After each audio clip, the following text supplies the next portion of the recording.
Okay, so I really don't have to worry about what I'm going to wear or what I'm going to eat. The Lord's going to provide that for me? Yes, He will. Yeah. And what about tomorrow? Do I got to worry about tomorrow? No, and I have a plaque at home that I want to share when you're asking me this word thing. I saw a saying, and I know this is kind of, I would burn it into a piece of wood, and it says, today is the yesterday, or today is the tomorrow you worried about yesterday. You're still here, you're still a child of God, your bellies are probably full, you're healthy, and it may have been something you were worried about yesterday, and you're fine. Okay, well, let me just ask you, for somebody that may be out there that is going through a struggle, let's say they're contemplating suicide today. Let's go to that extreme, because of something that's going to happen tomorrow. So they're contemplating suicide today. What encouragement could you give them? Well, let me give them some encouragement. No matter what we're facing tomorrow, it may never take place. Tomorrow is another day. Today we have the worries of our own, but tomorrow will take care of itself as we get into tomorrow. And suicide is never the answer to anything. I know I hit you down. It wasn't fair. It wasn't fair. Okay. We're going to jump to Genesis 1:29. I want to turn there. In the beginning, God created the heavens and the earth, and He created us in His image. And He loves us with all of His heart. When He created us with no sin.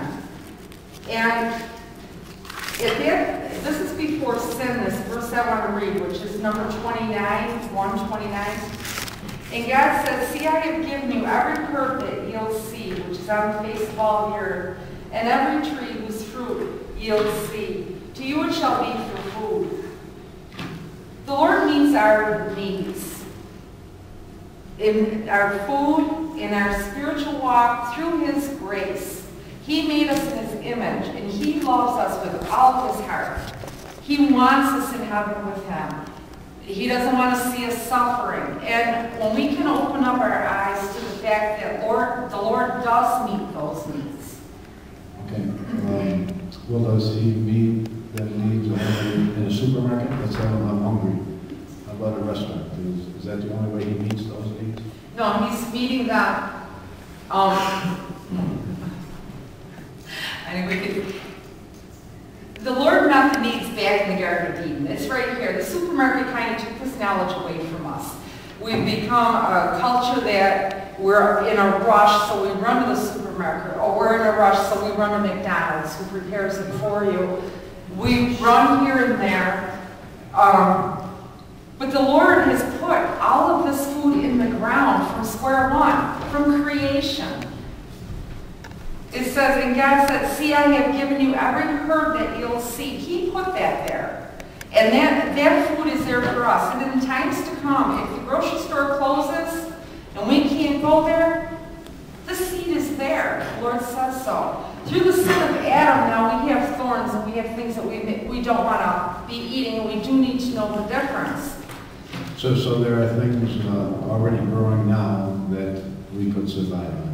Definitely. There's milkweed, there's cattail. Cattail is a year-round food. You can eat that in the dead of winter. You can eat that in spring, fall, and summer. So next time I want to invite people over for dinner, I said, come on, we're going to have cattails. No, Dave didn't know. Tuesday we had a wild lunch, is what it was called. Okay. And I did not get sick, and neither did my son. Okay, I want to go to Matthew 24:36. I should have pulled the little finger in there.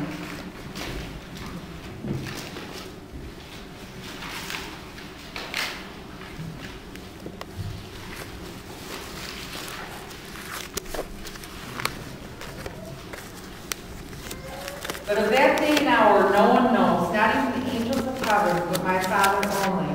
But as the days of Noah were, so also will the coming of the Son of Man be. For as in the days Before the flood, they were eating and drinking, marrying and giving in marriage until the day that Noah entered the ark.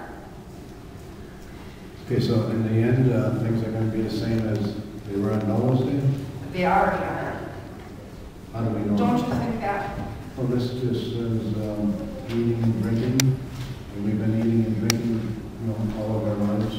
What expound on that? What does that eating and drinking mean? Eating and drinking is just like living your life, not worshiping the Lord, not looking to the Lord, just doing your own thing when you want to. Our world is what pleases me. Jesus Christ's walk is the opposite of what kind of is our way of thinking. If you ever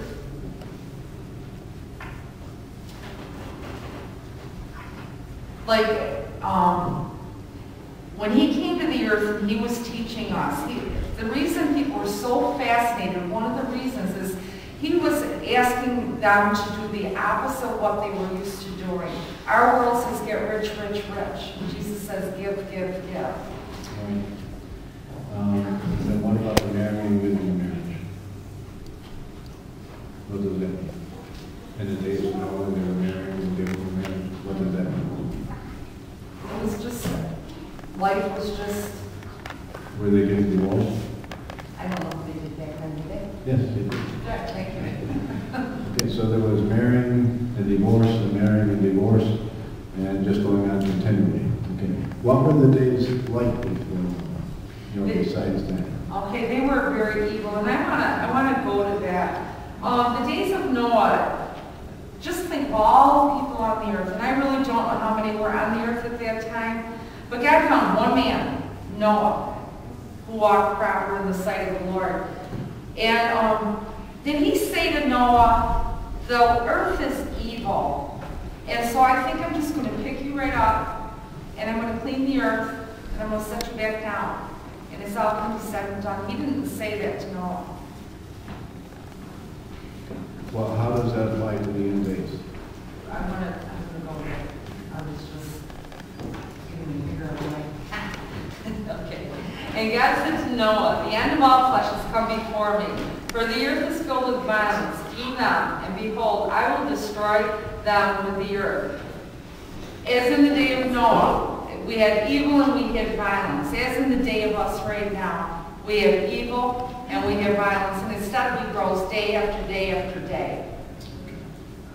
Right, so we can look at what's happening today and see that in the days of Noah, the same things were happening. And God said that's how it's going to be like in the last days. So we can be assured that we are at that time. As we couple it along with the other verses that we have read too. Okay. Okay. It's really important to take as in the days of Noah to heart, because it's very important to go back to the days of Noah and see what the Lord is speaking about. Because he's not just speaking about the evil that walks the earth. He's speaking about Noah too. What did Noah do? Noah didn't go sit and go, okay, God, you're going to destroy the earth. I'll sit over here and complacently wait until you're done, and then I can start my life all over again. No. Noah was told, make yourself an ark of gopher wood. Make rooms in the ark and cover it inside and outside with pitch.